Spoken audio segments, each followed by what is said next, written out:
Welcome, curious listeners, to The Bizarre Ones, the podcast where we explore strange true stories, the paranormal, and the downright bizarre. I'm your host, and tonight we're diving into an event that has baffled witnesses, skeptics, and researchers alike for decades. The infamous, enigmatic Phoenix Lights. On March 13, 1997, thousands of people across the southwestern United States witnessed something extraordinary. From Prescott Valley to Phoenix, Arizona, and even parts of Mexico, reports flooded in of a massive, silent V-shaped formation of lights gliding across the night sky. Some said it was an alien craft. Others said it was a secret military project. But one thing is certain, the Phoenix Lights remain one of the most famous UFO sightings in modern history. So dim the lights, settle in, and let's unravel the mystery of the Phoenix Lights.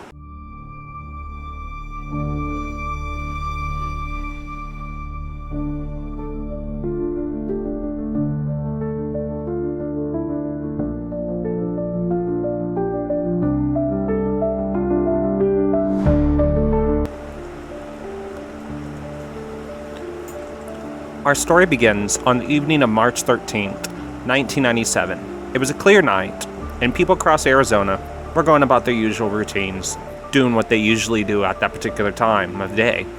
But as the clock struck 8 p.m., strange lights began appearing in the sky.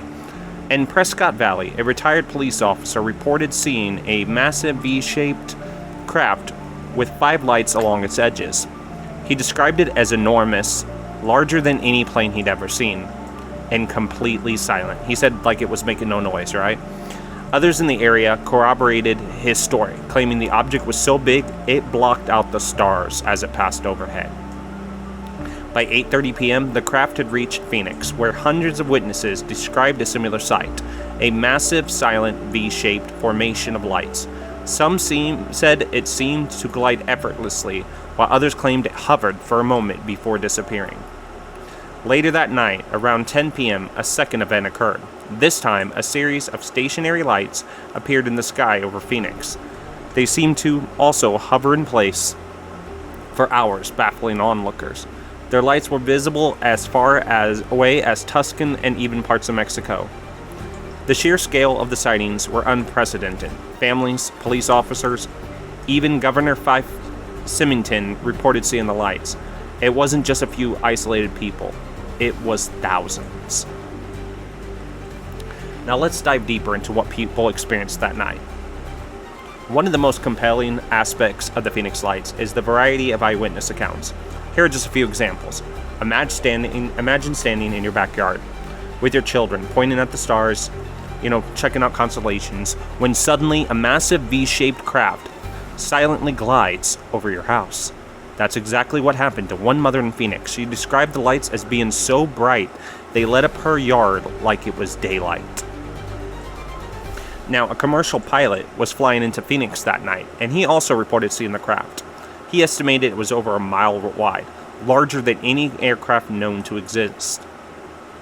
Then there were emotional reactions. Some witnesses reported feeling a strange sense of calm as they watched the lights, almost as if they were being observed by something intelligent.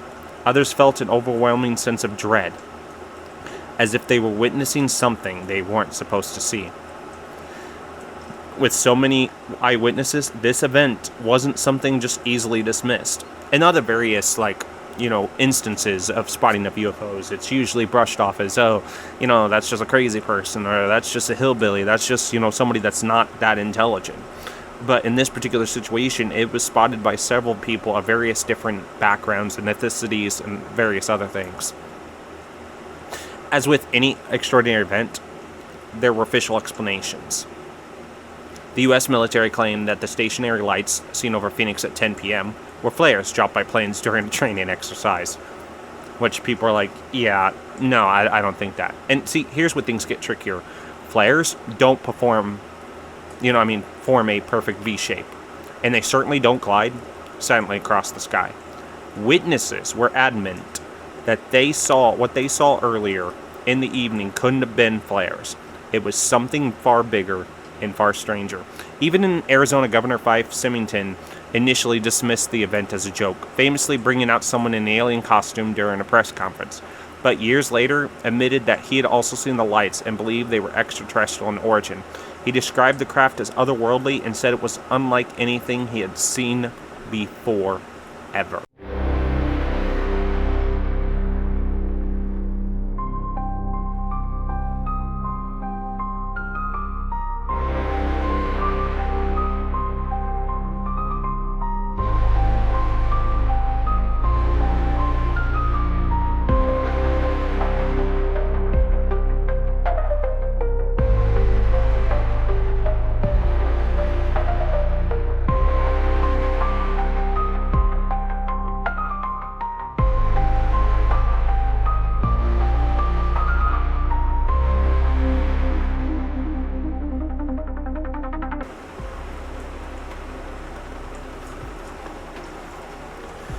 Now let's talk theories. The most popular explanation, of course, is that the Phoenix Lights were extraterrestrial in origin.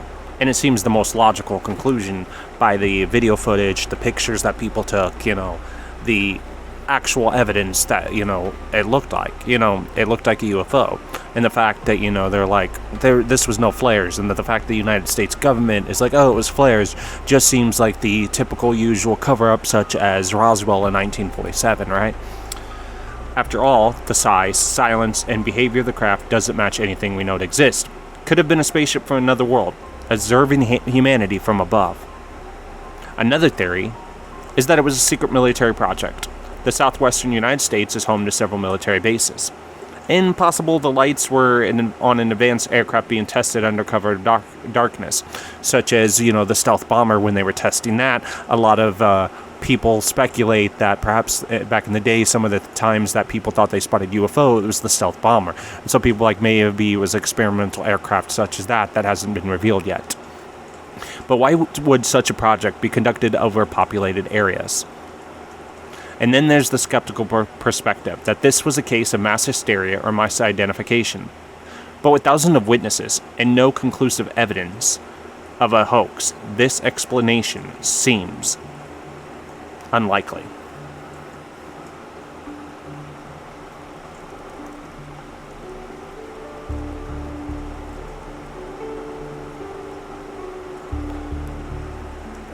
Whether you believe the Phoenix Lights were extraterrestrial, military, or something else entirely, there's no denying their impact.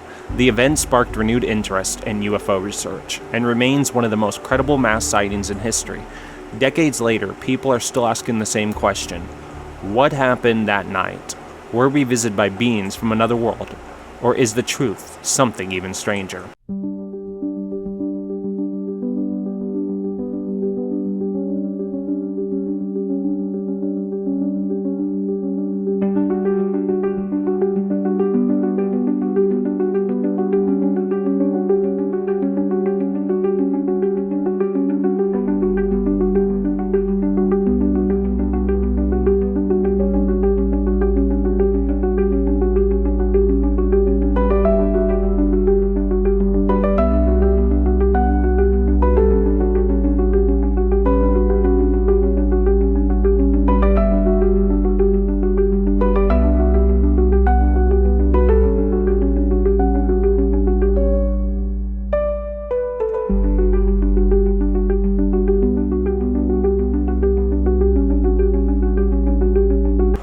And so, for this next part of this podcast episode, it is going to be me and Diamond Ash talking about it. So, Diamond Ash, you've heard about the Phoenix Lights. Phoenix Lights, right? That's what we're talking about. And it's just bizarre, right? Oh, absolutely. 1997, right? That whole thing still gives me chills. I mean, thousands of people saw it, not just a couple weirdos or conspiracy nuts. Yeah, exactly. We're talking about, cops, doctors, regular families, all reporting a massive, V-shaped formation of lights just hovering, completely silent over Arizona. That's not just flares or military stuff, at least not, easy explainable ones, Yeah, I've heard the military flares explanation. The Air Force said it was just flares dropping during a training exercise. But come on, like, flares don't stay in a perfect formation like that. And they sure as in hell don't silently cross the sky for like hundreds of miles as long as they did either. Yeah, not to mention they were seen over Nevada, all the way to the Mexican border. That's not a training zone. That's like half the Southwest. Right? And the crazy part is how many people describe the lights being attached to something solid, like a huge black craft that blocked out the stars behind it, you know?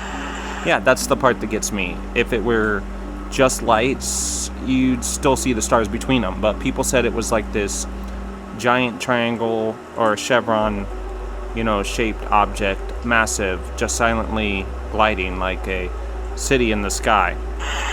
I've thought about it. If it was something that big and really physical, the military had to know. Like, maybe it was ours, like some classified black project we were testing, and didn't expect so many people to see it, and they didn't. It's like, uh-oh. Yeah, like maybe if that's the case, it's one hell of a secret to keep. And why fly it over a major city like Phoenix, where 500,000 people could, watch? Unless it was a mistake or a message. Yeah, I mean, you think it was aliens? I'm not saying little green men, but yeah, I think there's a possibility it wasn't human-made. Just think about it. The way it moved, the silence, the sheer size. That's beyond anything we've admitted to having, Oh yeah. I mean, the former governor, Fife Symington, even admitted years later that he saw it too, and believed it wasn't from this world. Back then he made a joke about it publicly, and had someone in an alien suit at a press conference mock the whole thing. Yeah, that was shady. Like, makes you wonder how many people were pressured to keep it quiet. There's always this pattern, People report something incredible, authorities dismiss it, and then decades later, the truth kind of leaks out. Like the Pentagon confirming those, Navy UFO videos. Like, oh, yeah, whoops. True. Like, the stigma is the tool. You mock people, make it a joke, and then nobody wants to talk about it seriously. Exactly. Like, 100%. Exactly. Like, but the thing is, something did happen that night. It wasn't hysteria. People were calling 911, radio stations, TV channels. It wasn't like it was like now. It wasn't like it was all social media hype. That wasn't a thing. These were real-time panicked reports. Yes. Like, an official response came months later. That in itself is suspicious. Totally. And if it was really just flares, why not say so that same night? Why? Yeah, like, why not say those same night? Wait until later. I lean toward the idea it was something not of this world. Like, maybe not trying to hurt anyone, just observing, checking us out. Or making their presence known. Slowly, gently, like a soft contact. Yeah, like, kind of like easing or, a frog into boiling water, huh?